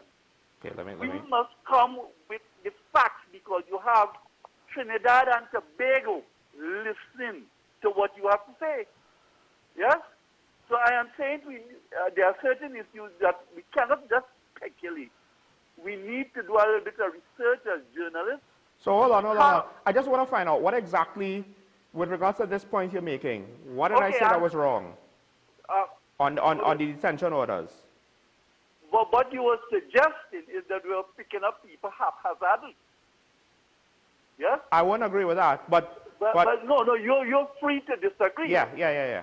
I have no problem with that because you are voicing your opinion. Not everybody would agree. Just to say, even with what I've said, even taken to the most extreme, I don't think I've said anything to say that it's been haphazard, right? But no, it suggests that. Because I acknowledge that they probably have intelligence. What I said was translated to evidence. Sometimes what you didn't say speaks louder than what you say. To be fair, that is true. Respect to Wayne Sturge, I think you should try to get him on the program, get the contractor on the program, because this is boiling over here. And there are a lot of allegations going back and forth. So we can't keep minding it on the media unless we could dig down into it and get some facts. The nation needs to know the truth. Yes, my brother? All right, I'll expand on why I said what I said about the SOE, but we do have another caller waiting. So, sorry. Sometimes I do like to engage on the line so you could respond, but we do have another caller waiting. So thanks, Faisabad. If there's time and you feel the need to call back, you can, depending on how many calls we have. We have a Remod on the line. Caller, good morning. You on there? Sean Michael Small, good morning. Morning. You see the word empathy? Our country has become immune to pain, fear, and death. Trinidad and Tobago has lost empathy. I want you to understand that. The attitude is more like a pirate. Yeah. Every man for himself and God for us all. And this is why you would find out people moving kind of heartless, soulless, thoughtless. Apart from that, I realize that the government is cash-strapped. Remember the words of the song, right? Money is no problem, the problem is money. Remember those words? Rash or T.I. Sander. Well, today we live in the reverse. Today money is the problem is no money. And when you look at it all how, they're closing down CPEP. Now, I want to correct you on something. CPEP, the CPEP organization is the contractors and also pays the employees. The contractors will pay the employee. Okay. So if it had have a ghost gang in secret, that had to come from inside. There's somebody in the management structure to be facilitating that. That means that when the day comes, nobody going and check to see what work was done. And they just sign off on a timesheet. Even if CPEP pays, it doesn't mean that they're in a position. And the last thing I want to end with you. You see, when we're talking about crime, the media have a serious part to play in it. Because rightfully so, you're all focusing on the blue collar crime. But you see the white collar crime? The blue collar crime is for shilling. The white collar crime is for pounds. Yeah, that's dollars. The blue collar crime is cents. All right, take for example this case with Vincent Mills. Do you ever see this coming to some kind of end? It's also like the praying for him to die. And these are the things that's killing Trinidad and Tobago. Because we're sitting down and we're watching the blue collar crime go on. Of course, you gotta stop the flow of drugs and guns. And as they rightfully say, there are persons who on the side of the law and in the government who involved in this thing. Yeah. Mm-hmm. It's a fact. And for us to be stated like that abroad, that is also embarrassing. But I want to say this though, and this is an indictment to all politicians, because they don't put up advisories against first world countries when nonsense happens in first world countries. No, they sit down and put a tail between the legs, and they do nothing about it. So a plane crash into a building, a terrorist attack, it's in 9/11, you see no advisory. You see none. A gentleman ran amok in London with a knife and started to stab people at will. You see no advisory on that. So you just have to take this thing with a pinch of salt, because our politicians like to wrong nose and try to soothe the egos of these first world leaders. And we are not a first world country. So that's why these things have to happen. As one teacher says in school, you can't drink champagne on Moby Monday. Right? So we gotta work with it from the base. See the empathy part, the citizens of this country, we no longer feel it for one another. Mm-hmm. Because everybody, you ever drive around in the night? Around 9 o'clock? I try not to. I'll be honest. Well, it is be scary because all you're seeing is houses and lights on, nobody in the road, nobody walking, nobody washing a car, nothing. Yeah. And the last thing I want to end with, you see this term state of emergency? A state of emergency is supposed to come with a curfew, you know. It's supposed to be limited movement. What the limited state of emergencies that these past governments call in a state of emergencies is just to give the police unfettered access. And still, when you look at the results, this nonsense about threats still happening. How could you be threatening a minister in a state of emergency and they have an idea who you are? They don't need a warrant to come at you. Have a good day, Sean. Thank you. Thank you, caller. Yeah, that's what, listen, apparently one of them confessed his intentions. It's crazy. It's crazy. There are questions with regards to why he would do something like that, but at the end of the day, it goes to what Dr. C. Prasad said, what I was trying to say. Look how emboldened they are. Look how emboldened they are. Months ago, when I wanted to say, hey, we got to be careful now, this violence thing could get out of hand and go after people who usually would be untouchable, people would say, nah, but the criminals not going to go after politicians. So then I would say, hey, it might be political extremists. Maybe it's not the criminals. Because a lot of the political analysts, criminologists, police officers, they didn't think the gangs would be the ones to say, let's pop a politician.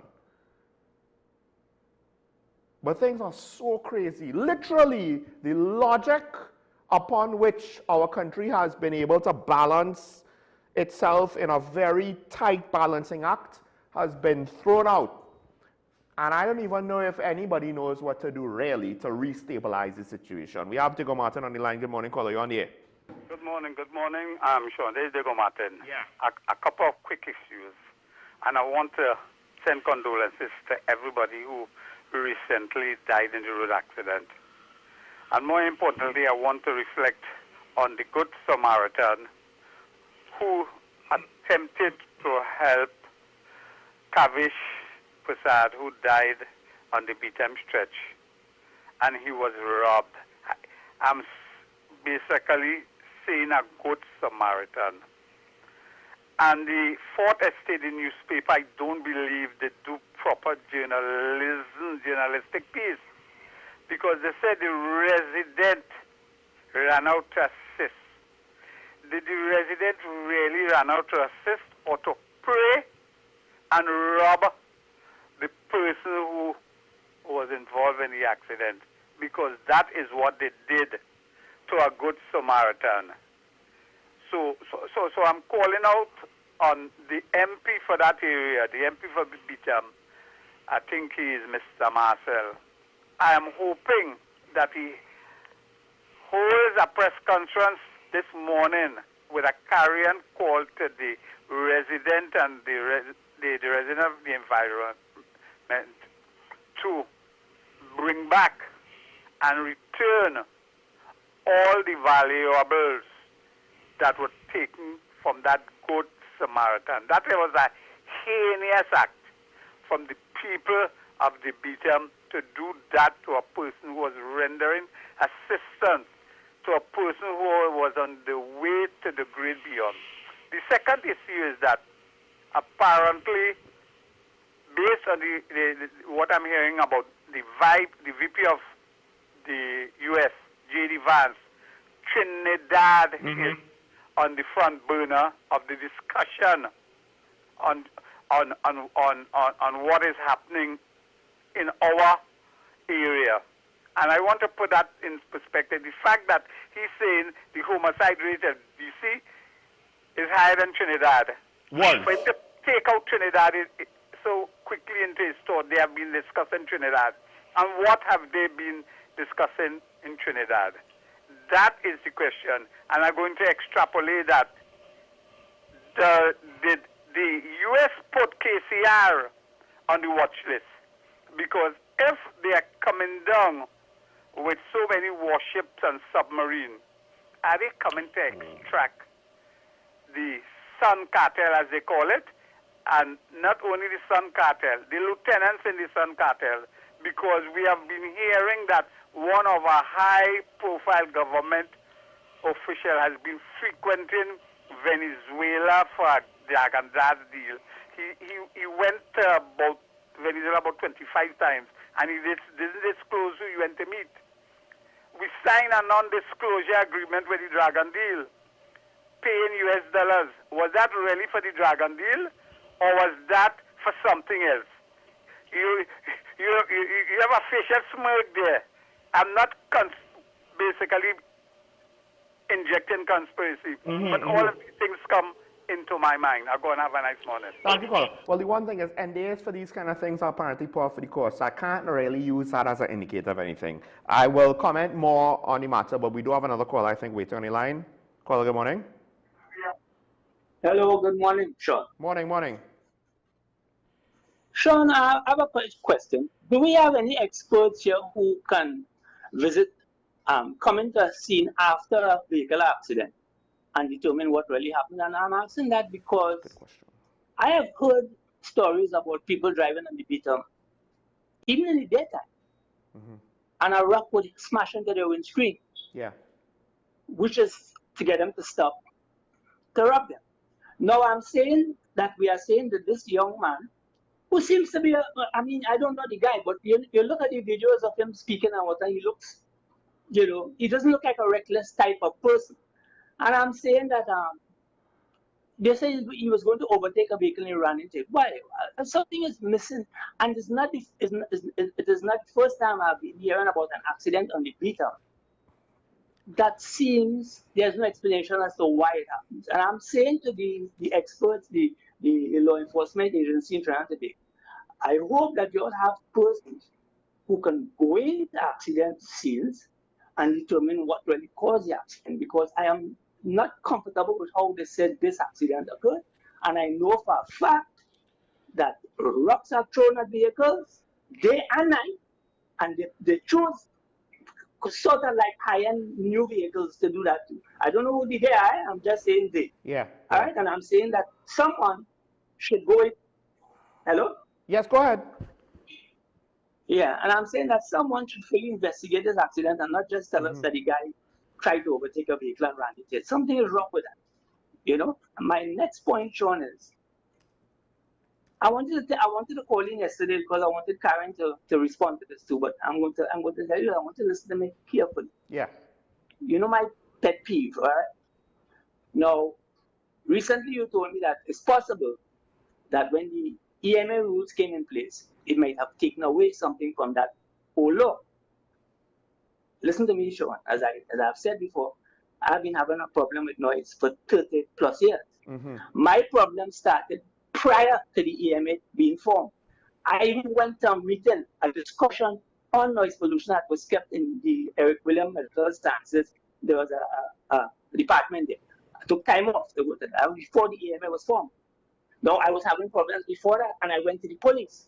Since then, the police, at that point in time, the police also said to me, they can't do nothing, there's no law. So how is it that there was no law prior to the EMA?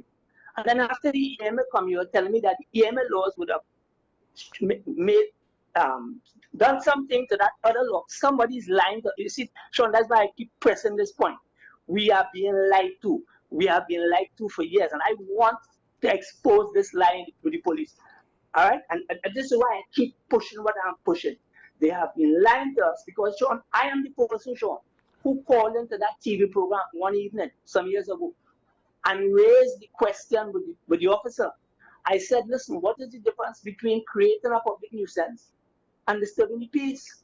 He was the one who told me on live TV that disturbing the peace is if you're in fight and pelting thing and stuff, and creating a public nuisance is things like noise and things, your neighbor being troublesome, you're making noise late in the night, they're playing all fours and ball and high-low, Jack being troublesome in the night.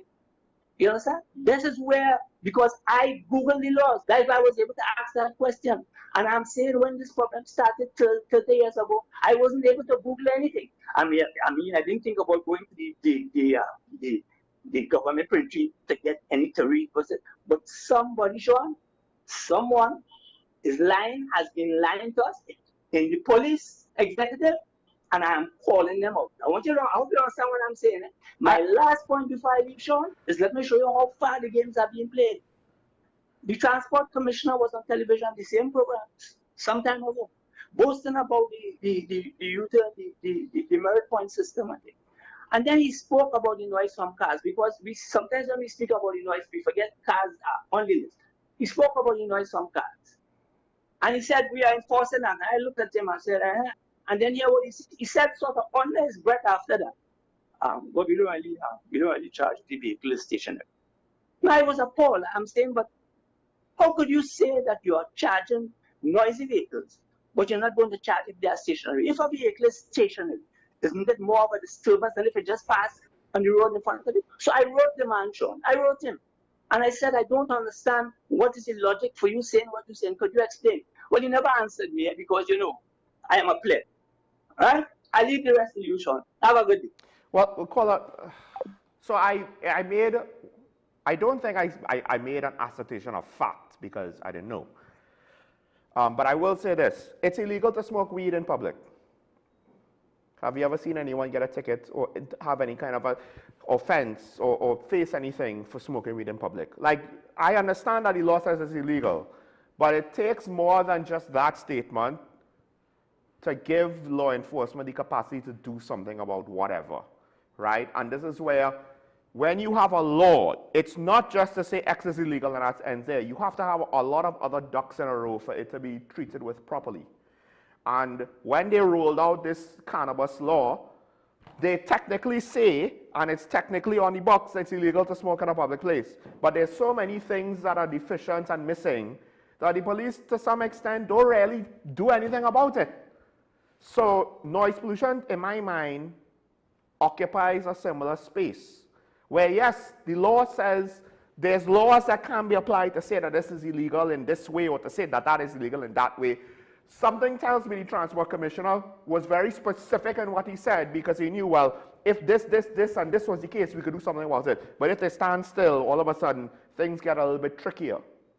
Don't ask me what it is, right? Don't ask me what it is because in part, whenever I ask, they themselves can't say. But if, I mean, to be fair, if things were this deficient, it's either going to blow up spectacularly if they're just ignoring the problem. Well, that's what I mean to say. It's either going to blow up very spectacularly or it's because they really don't think they could do anything for whatever reason. Regardless, I do think a legislative fix for the most part is what needs to be done. At the very least to say, hey, this is your job, go do your job because the law says you have to do your job. At the very least, if that's all it takes. We have San Fernando on the line. Caller, good morning, you're on here. Good morning, Sean. I just want to make one comment. I listened to your caller from Faizabad, your caller from Diego Martin, and your caller from Mova. And all of them touch on one thing that I am so upset about. You see that Bitom Highway? So for too long in Trinidad and Tobago, the population have been suffering from the effects of the criminal intent of the people, or some of the people who live on that Bitom. From in the days where people with goods truck used to have hire people to sit on the goods truck in order to not get the goods truck robbed. I experienced that coming down the working in Port of Spain and coming to San Fernando.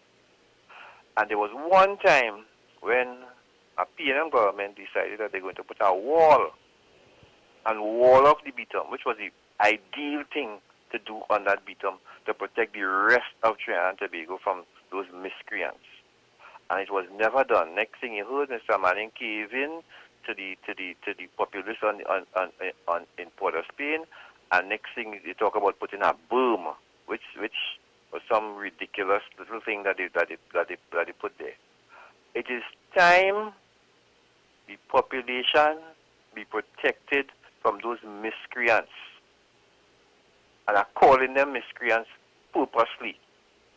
Why it is that people in Trinidad are supposed to be fearful of coming to Port of Spain and driving on the Bitom Highway? Why? Up to now in 2025, we should not be subjected to this. We should not be subjected to this. And it is time they do something about that. Putting a police patrol on the opposite side of the highway is not sufficient. It is not sufficient. It is time they do what is necessary and put a 40-foot wall and wall off the Bitom Highway coming straight down the road to prevent these people from coming on the roadway. They have no right to terrorize the rest of Trinidad and Tobago. Have a good day, Sean. Thank you, caller. And some people might think that course of action is extreme. Oh no, that's not the most extreme thing that could be done.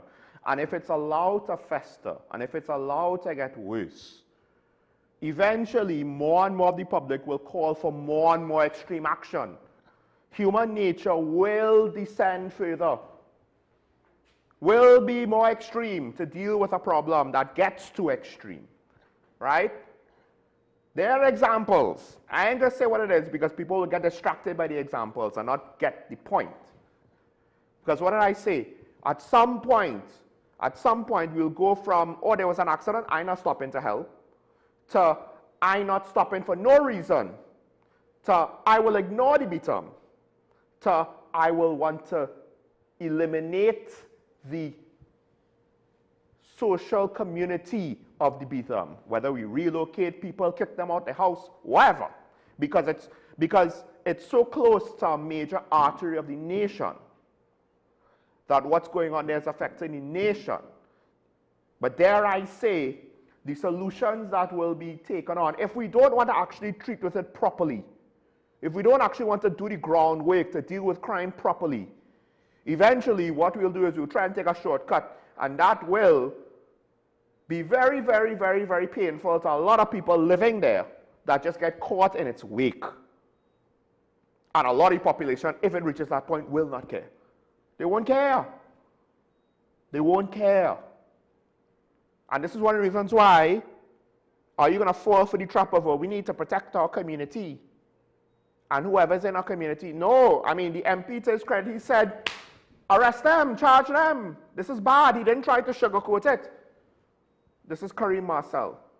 But I think the community itself needs to understand, if they do not show that they disagree with this, and if they help facilitate, more importantly, things like this to happen, and turn a blind eye, if the people in our community don't understand, if they allow the criminal element who we assume to be the minority living in that area, if we allow them to be the only example of Bitham that you allow the rest of the country to run with, don't expect the country to have a good impression. Expect more negative stereotyping.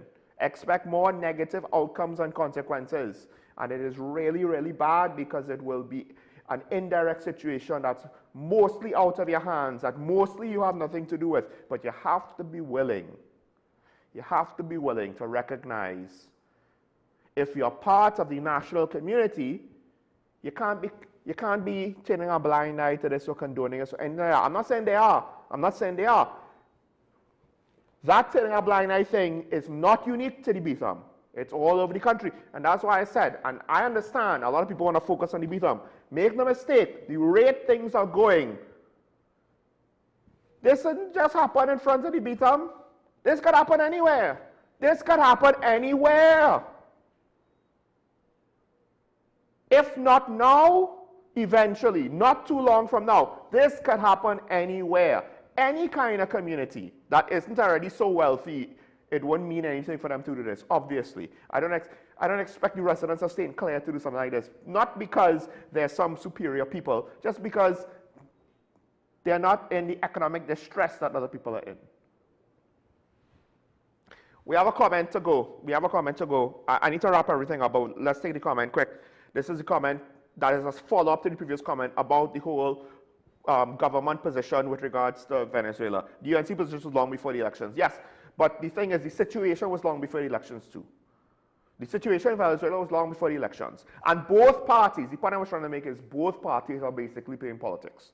It's just that the UNC are taking a counter position to the PNM. The PNM did not want to acknowledge the Venezuelans as refugees for a couple of reasons. It would have caused the migrant situation to get more excessive or more of a burden. It could have potentially angered Maduro. And I don't know when they were looking at this dragon deal, but I think they might have been looking at it even in 2020, 2021, right? So the current administration did not want to anger the Venezuelan regime. The previous administration. The current one sees the dragon gas deal as not really a practical thing, so they don't have the incentive to not anger them. And as somebody said, they're playing geopolitics, but everybody's playing geopolitics. Part of the reason you don't acknowledge them as refugee status, even though the UN probably wants you to, right? Even though the Biden administration may or may not have wanted you to, because that whole thing about migrants and refugees and stuff, that was big international and national politics in all of these first world countries. So, you know, both sides were playing politics on the matter, because there were probably some countries that looked at Dr. Keith Rowley funny, even under a non-Trump administration, with regards to how we were treating the Venezuelans.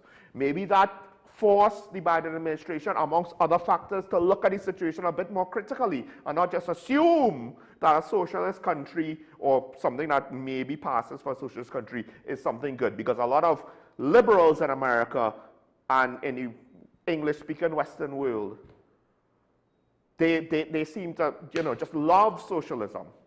Because the next time, if they get a chance to do socialism and communism, it will magically be better and work out correctly because of their moral superiority, somehow or the other. Anyway, a couple of things. We have a comment from Arima. Was it the last UNCPB government who straddled Wassa with the desalination deal? To be honest, I can't remember. I do think, though, that the current administration is playing politics with Wassa. Not because of the campaign promises they made, but because of the fact that in almost everything else, right, they take their time to try and make a good decision. But with regards to Wassa and apparently CPEP and URP, we know what we're doing. We know what we're doing. Examination, what? Fact-finding, scouting, reconnaissance, what? Nah, we know what we're doing. We're doing this. Because this is automatically better. We have the moral high ground on this, we're doing this, right? Because the union will tell you the total truth about what's going on in Wassa. They have no incentive, they have no bias, they have no agenda. Until your hand-picked guy all of a sudden wants to mess with promotions and then they want to threaten you in court and you have to sing Kumbaya real fast before that blows up in the court of public opinion and in the press. All right, let me get to the things that I want to get to and finish off. Real fast. Yes, the government is cash strapped. Let's be fair. That whole cash strap thing happened before COVID. It was a reality. The PNM was not able to manage well enough. At the end of the day, it will be a factor with regards to the current government. However, they need not mess around and make funny decisions because they can still be judged with how they manage things in that. And one of the things is that's why the question of where is the money coming from is not a political question. But as soon as Stuart Young says it, and to be fair, he wants to make it political, I understand that. But then now the defense by the administration is to discredit Stuart Young in order to try to discredit the question. The question is technically not political. The question is a very practical question that I asked before I knew Stuart Young asked the question. I don't care if Stuart Young asked the question. I have nothing to do with me asking the question. Other people probably asked the question. You are all saying that you don't have money. Where's the money coming from? And the Prime Minister gave a non-technical answer. We'll find the money. That's great. You made a promise. Can you keep it? If you don't, that's some of your political capital spent. Gone forever. Maybe you could earn back political capital, but that is gone. With regard to travel advisories to foreign countries, first of all, we have people that break immigration laws to try to stay in those countries. So to what extent will our people really listen? However, with that said, to be fair, there are some real funky things in politics going on in America, Canada, and UK. And in my opinion, we should advise our people, hey, be careful when you visit here, because police departments in the United Kingdom might arrest you if you complain about them on social media. Be careful if you go to Canada, because our sensibilities might cause us to make a joke that might maybe get you in trouble in Canada. Be careful if you go to America, because you could be the victim of a crime, and then the DA will decide not to prosecute the perpetrators of the crime. And you will essentially, potentially, depending on how much of us you kick up, you will be prosecuted. You will be made an example of. You will be victimized by the system. So we can't do those things. I would advise you to do those things because some of these places I will just not want to visit. I'll be honest. I'll be honest. So, and also, the murder rate in America, it's centered mainly among democratic urban areas. Let's just democratic controlled urban areas. I'm just going to say it. Because the Democrats don't actually care about the people that they say they care about. All right. I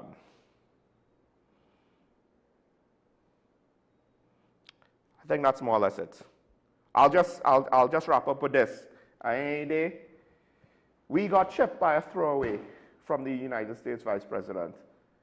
This hopefully will be a wake-up call, but it probably won't, because some people will want to ignore that part and say, well, oh gosh, he's such a bad guy and we shouldn't listen to him and blah, blah, blah, blah, blah. Forget who said it. Just the mere fact that he said it, the mere fact that we're on the radar, the mere fact that this is how we're going to be most infamous for. But it's a throwaway.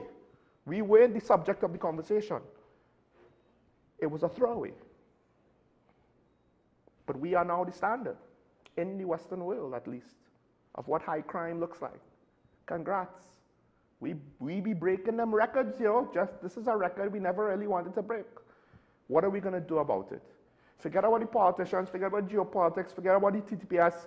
There are things in our lives and how we live in how we express the values and stand up to them to show this is what we really value. These are principles. What are we willing to sacrifice for our principles? I am willing to say, let the budget be about crime. That's what I'm willing to sacrifice for the principles. Maybe other people will sacrifice more, maybe other people will sacrifice less. But with that said, we'll see it when we see it. Until then, stay safe. Remember your allegiance to the Republic and to each other. Despite the fact that, yeah, I can't fault Mr. Rima saying we don't have compassion. I'm begging you to try. I'm begging you to try, because I might need you to help me one day, and you might need me. And I have had people, strangers, help me on the street before. And I appreciate everybody that has done so. But now moving forward, I hope that continues, that can continue to exist. And I'll encourage it. And hopefully I can help somebody someday as well. Until then, always remember, it's nice to be nice. Don't start nothing now, not in 2025, because I want to see those of us that are left safe and sound tomorrow. Bye-bye.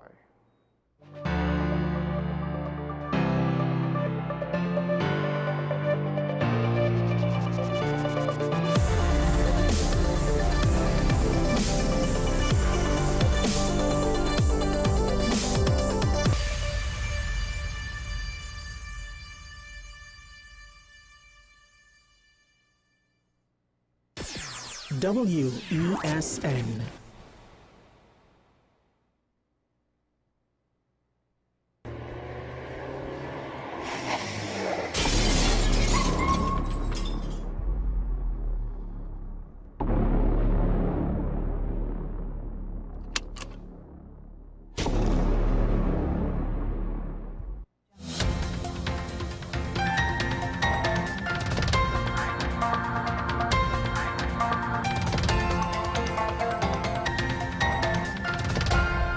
Here's your WESN News on the hour. I'm Naomi McNish. Thanks for joining us. Here are the headlines. Pipe fitter fined for illegal gun and ammo. Teen dies in Betham crash hours after Cape results. Gang leader, relatives and affiliates detained under SOE. And internationally, Hurricane Erin threatens the U.S. East Coast. Now for the details. A 26-year-old pipe fitter from La Romaine has been fined $12,000 for having an illegal gun and ammunition. San Fernando Magistrate Brian Dabedine handed down the sentence on August 18th, giving Aaron Isaac 6 months to pay or face prison time. Isaac was charged in 2018 after police found the weapon hidden in his clothing during a patrol. The magistrate also praised PC Narayan, who laid the charges, awarding him $500 for his diligence. Tragedy struck on the Betham Highway on August 19th as 19-year-old Kavish Prasad lost his life in a car crash just hours after receiving his Cape results. Reports say Prasad lost control of his vehicle while overtaking, crashing into another car before careening into the Betham water main and landing in the Laventil River. Prasad had just been congratulated by his father online for earning 5 grade 1s and 1 grade 2. Authorities have detained 19 suspected gang figures under the ongoing state of emergency, including the leader of the OCG resistance gang, his cousin